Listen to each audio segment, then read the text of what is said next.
Adam Kessler stood outside the glass wall of the third-floor conference room, badge clipped crooked, coffee gone cold in his hand. Inside, the plant's leadership stood and clapped as 3 consultants walked in with tablets and lanyards from a firm nobody at Ridgeline had heard of a month ago. Nobody turned toward the hallway.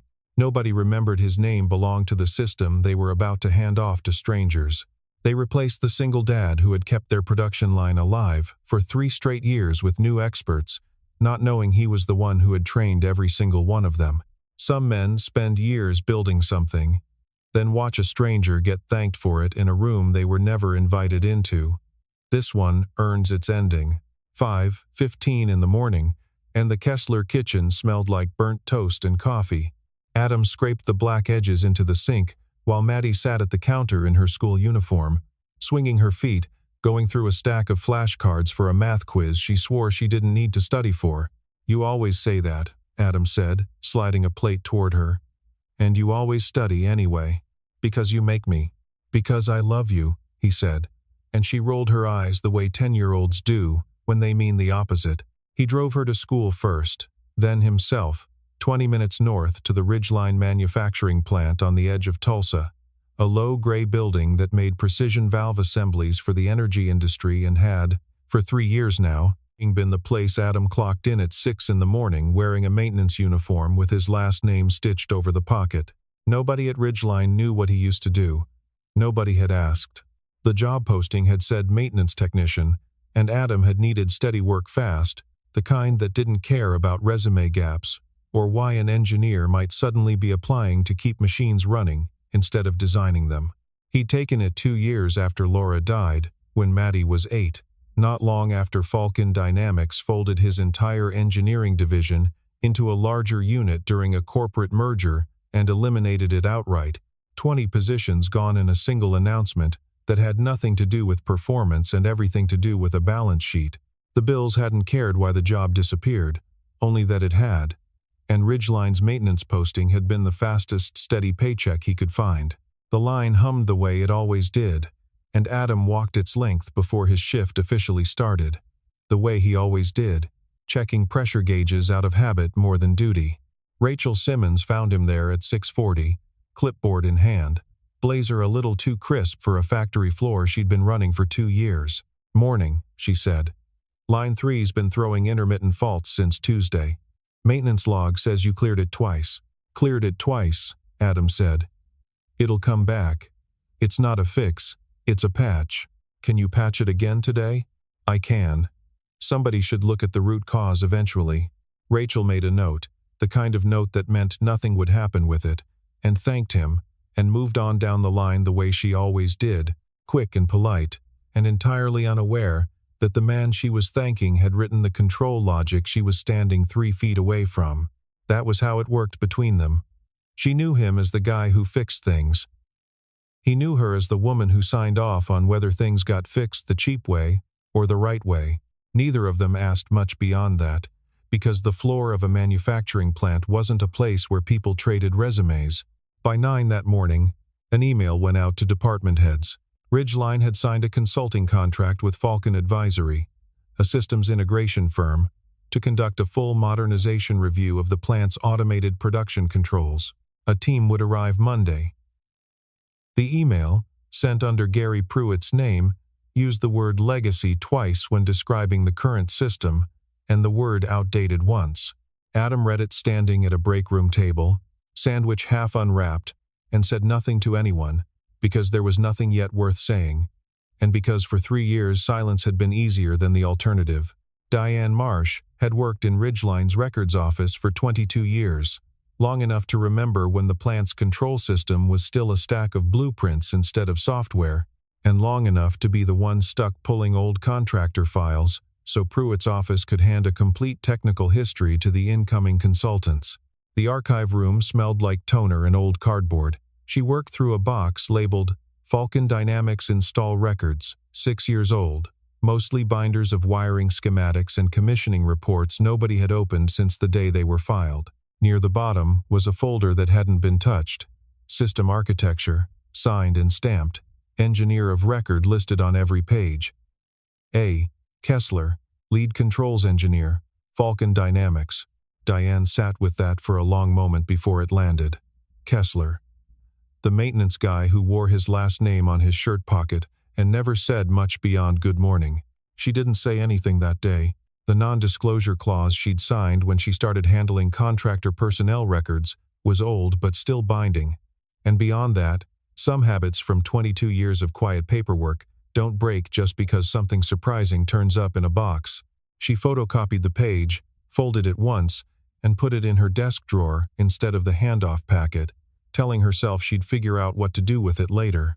That evening, Adam sat in a folding chair in the elementary school gym, watching Maddie's class sing through a spring concert with the kind of focus other parents reserved for their own kids, because that focus was the only thing that made the day worth the drive home.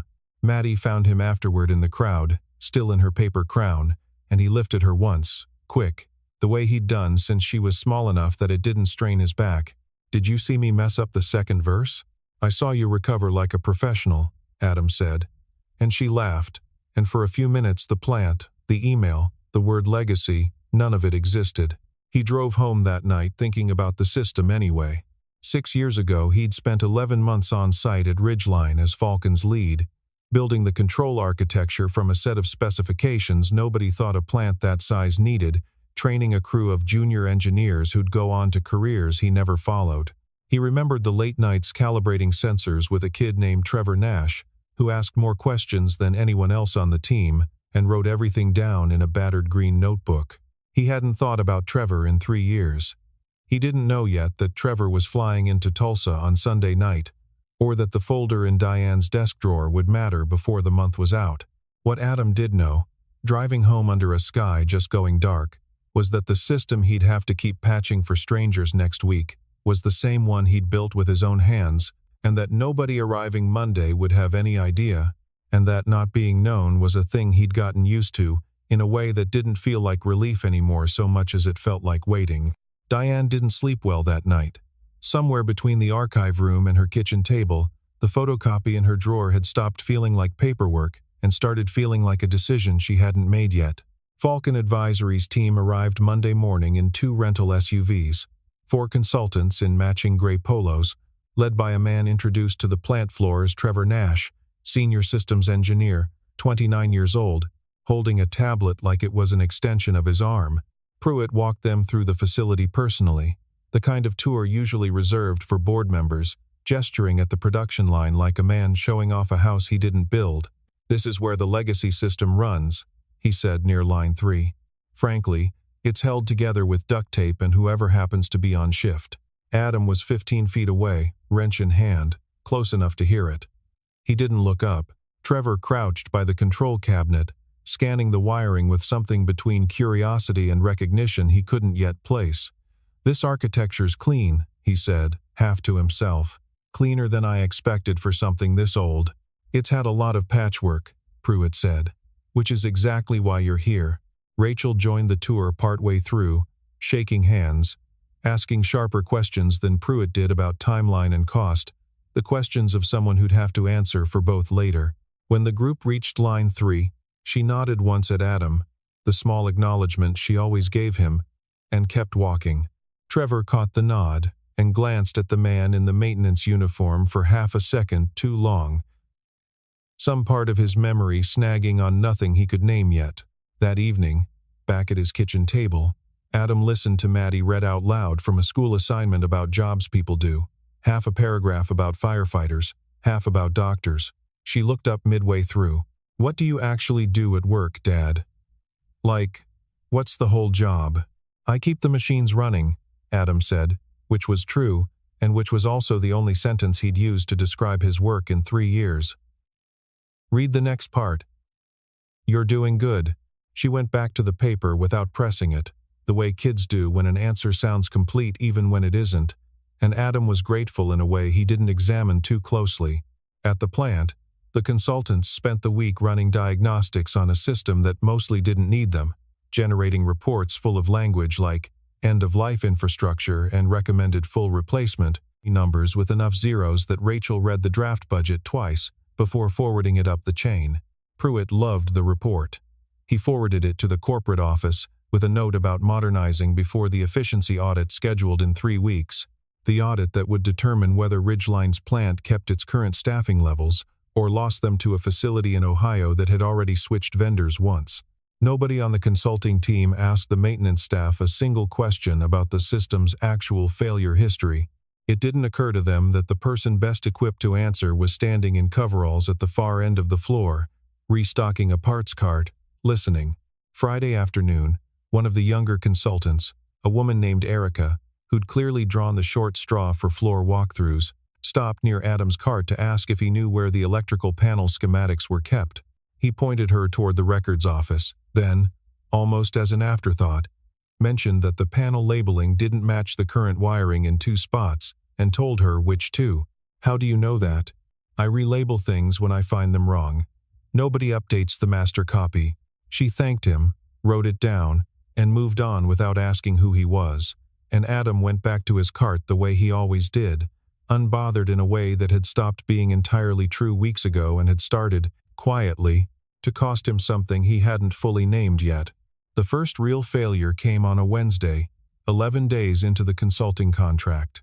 Line 3 seized mid-run, a servo motor locking up hard enough to trip the whole segment offline, and the consulting team's diagnostic software returned nothing but a generic fault code none of them had seen before. Trevor spent 2 hours with 2 other engineers tracing the issue through documentation that didn't match the actual wiring, because 6 years of small in-house modifications had never made it back into Falcon's original records. By the time Adam clocked in for the evening shift, the line had been down since morning, and Pruitt was pacing the catwalk above it like the stoppage was a personal insult. Adam walked the cabinet once, popped a panel, and found what he was looking for in under 10 minutes. A relay he'd swapped himself 2 years earlier, after the original part went out of production, undocumented because nobody had asked him to document it, just to fix it and keep the line moving. He didn't say anything about where the part came from. He just fixed it, reset the segment, and logged it the way he always did, 3 lines in a maintenance binder nobody outside the floor ever read. Trevor watched him do it from 10 feet away, tablet still in hand, and said the only thing that came to mind. "How'd you know to check that relay first?" "Because it's failed before," Adam said. "It's not in any of our documentation. A lot of things aren't." It wasn't rude, just flat, the tone of a man who'd said some version of that sentence to himself for 3 years and never once expected anyone to follow up on it. Trevor didn't follow up either, not that day, though he wrote a line in his notebook that evening he couldn't quite explain to himself. "Guy on the floor knows this system better than our documentation does." Rachel caught the tail end of the exchange from the stairwell landing, close enough to notice that Adam hadn't looked nervous, explaining himself to an outside expert, hadn't looked deferential the way most maintenance staff did around consultants with fancier titles. He'd looked, if anything, a little tired of the question. She found herself watching him a beat longer than the situation required, then caught herself doing it and went back to her office, telling herself it was about Line 3's downtime and nothing else, which was mostly true. That night, after Maddie was asleep, Adam sat at the kitchen table with the maintenance binder open, rereading his own handwriting from 2 years back, the undocumented relay swap, dozens of other small fixes nobody upstairs had ever asked about. He thought about Trevor's notebook, without knowing it existed, about how strange it was to watch someone else slowly rediscover work he'd already finished. He almost called Diane that weekend, thought better of it twice, and put his phone down both times. There wasn't anything to report. Not really. Just a feeling that the walls he'd built around the last 3 years had a hairline crack in them now, small enough to ignore, the kind that either stays small or doesn't. Maddie found him still awake at the table past 10, the binder still open, and climbed onto the chair beside him without asking why he wasn't in bed. "Is it a work thing? Kind of. Bad work thing? I don't know yet," Adam said, which was the truest answer he had. And she seemed to accept that the way kids accept most things adults can't fully explain, leaning her head against his arm for a minute before he sent her back upstairs. Pruitt called Rachel into his office Friday morning, door shut, the kind of meeting that meant numbers were about to be discussed, as if they were principles. "Corporate wants a modernization commitment before the audit," he said. Falcon's proposal solves that. It also solves our staffing question. If we're being honest about where the headcount goes once the new system's automated. Which headcount? Rachel asked, though she already suspected. Maintenance mostly runs itself under the new architecture. That's the pitch. Rachel didn't answer right away. She thought of the maintenance binder she'd seen once in passing, 3 years of handwritten entries, and of a man who'd fixed a servo fault in 10 minutes, while 4 consultants stood around a tablet. She said she'd review the proposal before signing anything, which wasn't agreement, though Pruitt took it as one and moved on to his next meeting already satisfied. That same afternoon, Maddie came down with a fever at school, mild but enough that the front office called Adam directly, no other name on the emergency contact card. He asked his shift lead to cover the last 2 hours, the kind of request he rarely made, and drove to the school with his stomach in a knot the way it always was when a call came through that started with "Your daughter is asking for you." Rachel happened to be walking to her car when Adam signed out early at the front gate, badge scanner beeping twice because he'd fumbled it. "Everything okay? My daughter's running a fever. I've got to go get her." "Go," Rachel said, simply, no forms, no questions about coverage. "I'll square it with your lead." It was a small thing, 30 seconds at a gate, but it stayed with Adam longer than it should have, mostly because it was the first time in 3 years someone above him on an org chart had treated an emergency like an emergency instead of a scheduling problem. At the school, Maddie was curled up on the nurse's cot, cheeks flushed, the particular kind of miserable that only shows up in a kid who's trying not to cry in front of strangers. She perked up half a degree when she saw him in the doorway. "You came fast." "I always come fast. Rachel from your work let you leave, right?" The nurse said someone called ahead. Adam paused at that, surprised Rachel had bothered to call the school directly rather than just clear it internally, then decided it fit with everything else he'd started noticing about her over the past 2 weeks. "Yeah, she did. She sounds nice."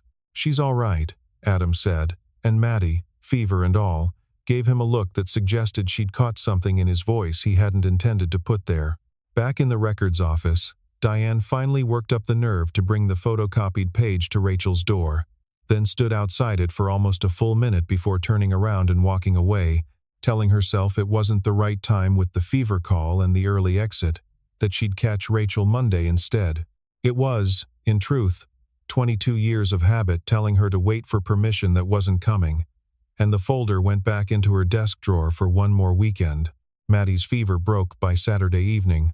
Adam spent the weekend the way he tried to whenever he could: pancakes on Saturday morning, a trip to the library, an hour in the backyard, throwing a worn softball back and forth until the porch light came on.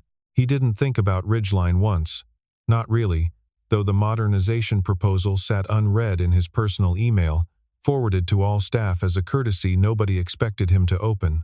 Monday morning, before the plant even opened, corporate moved the efficiency audit up by 10 days. Whatever decision Ridgeline was going to make about its production system, it now had less than 2 weeks to make it.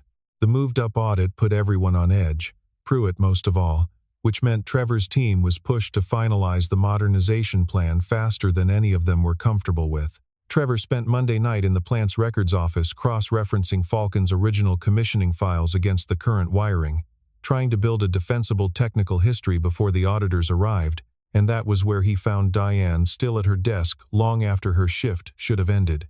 "You need the full install file for the original controls project," she said, more statement than question, tired enough that the words came out plainer than she'd planned. "If you have it, our copies are incomplete." She pulled the Falcon Dynamics box back out, the one she'd already been through once, and this time she didn't stop at the folder she'd hidden.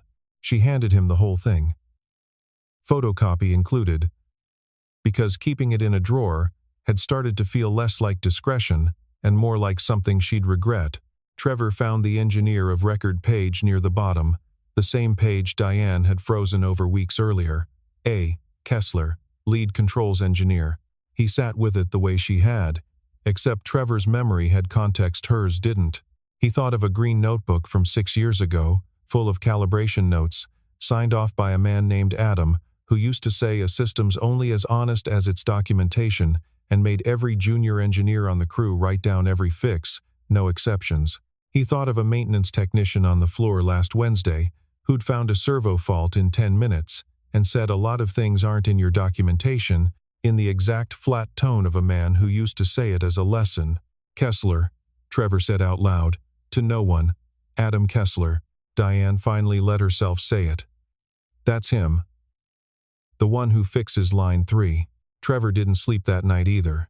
He pulled up every performance evaluation Falcon had ever filed under his own name, 6 years of career built on principles he could trace, line by line, back to a training program run by a man who was currently emptying trash bins and swapping relays 2 floors below a consulting contract built to replace his own work. He found Adam the next morning before his shift, alone by the parts cage, and said the only thing that felt honest.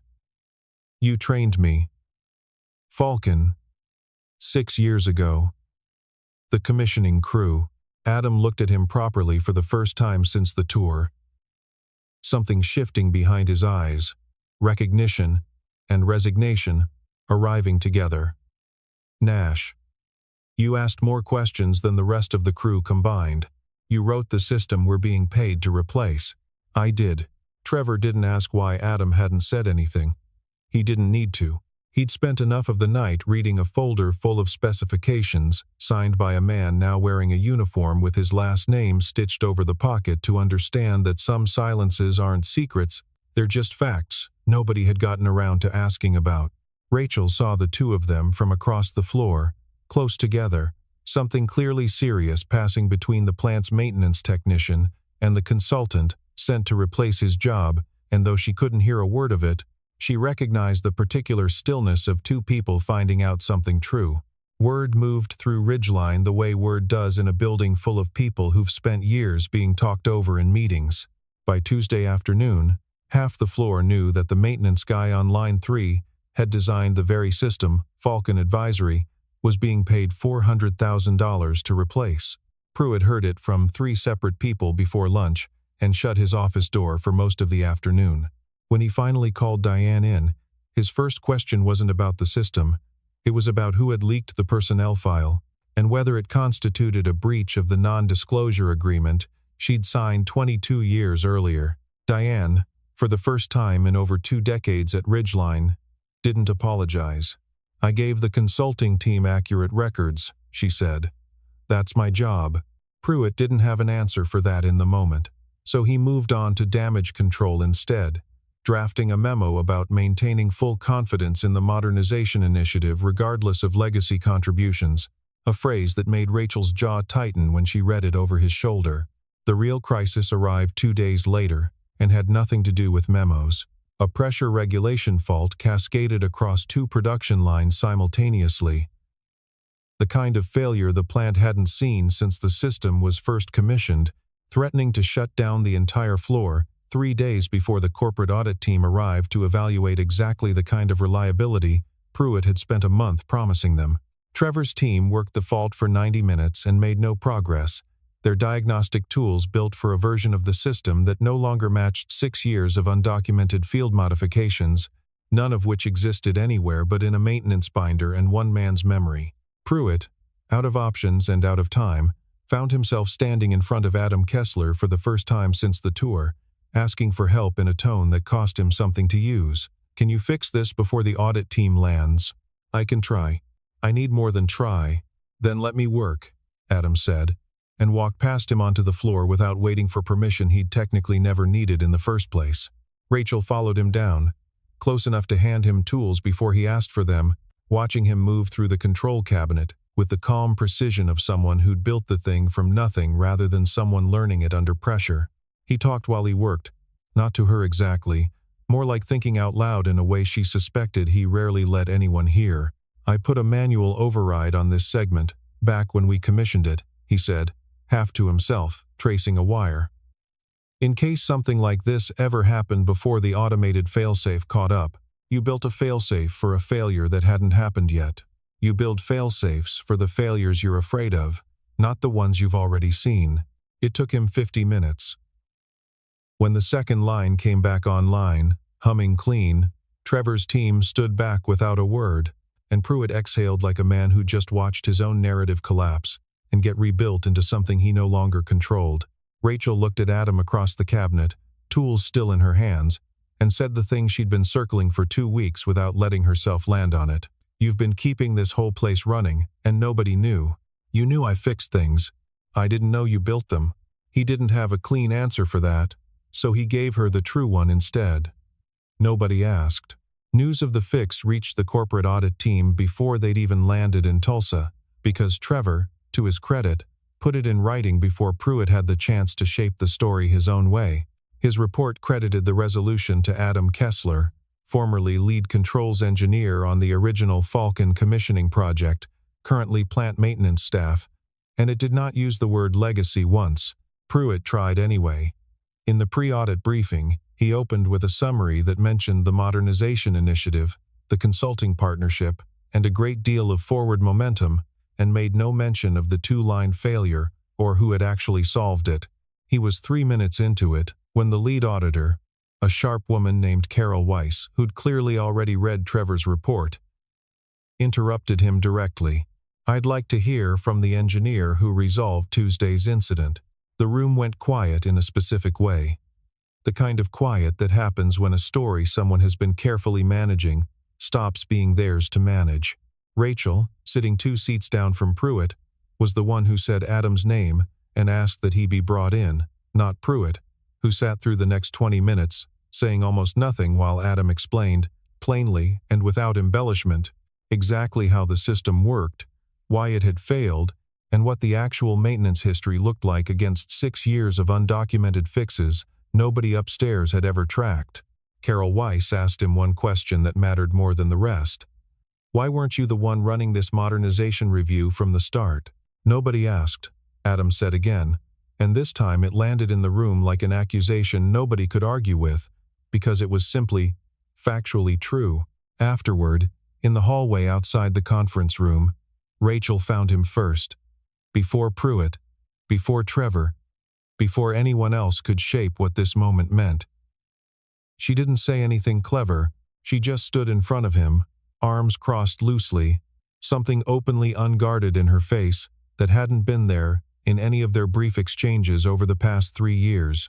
"I looked right past you every single day," she said. "I'm sorry for that. You didn't look past me. You just never had a reason to look closer." "That's different. Doesn't feel that different right now." He didn't answer right away. And for a moment neither of them moved. 2 people standing in a hallway that had suddenly become smaller than it used to be. It wasn't a declaration, wasn't a scene out of a movie, just a long beat of 2 people finally seeing each other clearly for what felt like the first time, even though they'd been standing 3 feet apart for 3 years. Down the hall, Pruitt sat alone in the emptying conference room, still holding a printed copy of the presentation he'd never gotten to finish, watching through the glass, as the story he'd spent a month shaping walked away from him in a hallway. He could see, but not enter. Nobody came to explain anything to him. Nobody needed to. Trevor packed up his tablet without being told the meeting was over, aware that whatever came next for Ridgeline's modernization contract wasn't going to be decided by his firm anymore, and feeling, underneath the professional disappointment, something closer to relief. 2 days after the audit, corporate opened a formal review into the modernization contract, not the maintenance record. Pruitt's judgment, not Adam's silence, had suddenly become the question everyone in the building wanted answered. The review took 11 days. Carol Weiss's office found that Pruitt had approved a $400,000 consulting contract, while internal maintenance records, readily available to anyone who asked for them, showed a functioning system with a documented repair history and 1 employee capable of running it without outside help. The report used the word oversight generously and the word negligence once, in a sentence about staffing decisions made without reviewing personnel qualifications on file. Pruitt was placed on administrative leave pending further review, effective immediately, a phrase that moved through the plant faster than any modernization memo ever had. Corporate's proposal for what came next was simple and, for once, sensible. Ridgeline would keep its original system, properly documented this time, under the direction of a newly created position, head of plant engineering. Rachel was the one who walked the offer down to the maintenance floor herself, instead of sending it through a memo, finding Adam exactly where she usually did, halfway down line 3 with a wrench in hand. "They want you running engineering," she said. "Not fixing it quietly at 6 in the morning. Running it. That's a different job than the one I applied for. It's the job you were already doing. Somebody's just finally willing to say so out loud." Adam looked at the line for a long moment, the one he'd built 6 years ago, and kept alive for 3 more, without anyone asking how, and thought about Maddie, about the version of himself that had walked into Ridgeline needing steady work and nothing more, about how long a person can hold still before holding still stops being caution and starts being a habit that costs more than it protects. "I'll take it," he said. "On one condition. Whoever's on this floor tomorrow doesn't have to earn being asked a question before someone bothers to ask it." Rachel almost smiled. "I think that can be arranged." Trevor's contract with Falcon Advisory wound down over the following week, not because the firm had done anything wrong exactly, but because there was no longer a system left to modernize that hadn't already been built right the first time. Before he flew out, he found Adam on the floor one last time, green notebook nowhere in sight, 6 years older than the last time they'd stood in that spot together. "I used everything you taught me on a job to replace you," Trevor said. "That's not lost on me. You did good work," Adam said.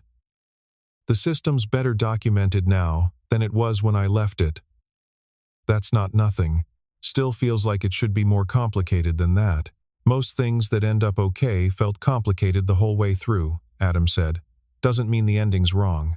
Trevor held out a hand, and Adam shook it, and for a second, the 6 years between the green notebook and the maintenance uniform seemed to fold down into something smaller and more ordinary than either of them had expected it to be.